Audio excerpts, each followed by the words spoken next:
بسم الله الرحمن الرحیم. السلام علیکم کتونکو، کاشف عارف یم او تاسو ګورئ ډیلی میدان. کتونکو د فیکټ چک لړۍ سره ستاسو په خدمت کې حاضر یم. په سوشل میډیا باندې یو ټرینډ شروع دی چې د ټیک ټاک یا یوټیوب سټار چې کومه ده الیزا سحر، د هغې په اړه خبرونه وایرل کیږي. د هغې ویډیو راله، نازیبه ویډیو و غیر اخلاقي ویډیو راله وایرل شوه. د هغې وروستو بیا هغې خودکشي وکړه. داسې قسمه خبرونه او داسې قسمه پوسټونه به تاسو ته مخې ته راځي چې الیزا سحر خودکشي وکړه، خو دا خبر په مکمله توګه باندې بې بنیاده دی. الیزا سحر څوک ده؟ الیزا سحر د پنجاب سره تعلق لرونکي یو کلیواله یوټیوبر ده چې په ډېر لږ وخت کې هغې یو نوم ترلاسه کړو. د 1 میلیون نه یا 15 لکو نه بره چې کوم دی د هغې سبسکرایبرز دي. نو الیزا سحر په څه مشهوره شوه؟ الیزا سحر په دې مشهوره شوه چې هغې به کلیوال چې کوم رنګونه دي، کلیوال چې کوم ماحول دی، په هغې باندې به ویډیوز جوړول او یوټیوب باندې به اپلوډ کول. بیا په لږ وخت کې هغې ډېر نوم ترلاسه کړو. که موږ وګورو په ټیک ټاک باندې هم د هغې د تقریبا 10 لکو پورې نږدې فالوورز دي. بیا دغه شان په انسټاګرام باندې هم په لکونو فالوورز لري، په فیسبوک باندې هم په لکونو فالوورز لري.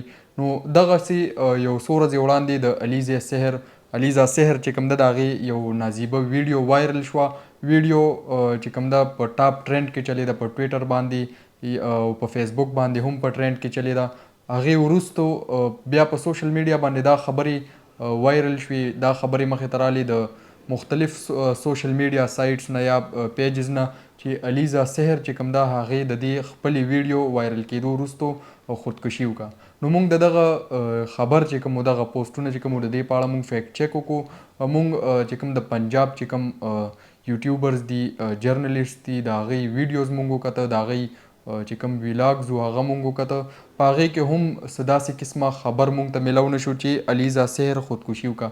بیا چې کوم نیشنل میډیا ده، نو که موږ وګورو چې د نیشنل میډیا یا پرنټ میډیا چې کوم ده هغه هم دغه شان فیمس ټیک ټاکرز چې وي یا یوټیوبرز چې کوم وي دوی ته هم کله ناکله کوریج ورکوي. نو موږ ته په نیشنل میډیا یا پرنټ میډیا باندې هم د دې په اړه باندې څه خبر میلاو نه شو. بیا په یوټیوب باندې یا فیسبوک باندې هم دغسې څه پوسټونه مخې ته راله چې کوم کې د الیزا سحر د مرګ تردید شوی و. په هغې کې دا هم ویلی شوي یو ویب سایټ باندې تردید شوی و چې یو یوټیوبر دی اسامه ارشد، هغه وایي چې ما د دې رور سره رابطه وکړه خو رابطه مې ورسره ونه شوه. بیا زما ملګري ګاونډیانو سره رابطه وکړه خو هغوی هم د دې خبر تردید وکړو او دی ویل چې الیزا سحر چې کوم ده د هغې د خودکشي کوشش نه دی کړی. خو فلحال هغه د دغه پیښې وروسته د دغه ویډیو وایرل کېدو وروستو هغه په ډپریشن کې ده.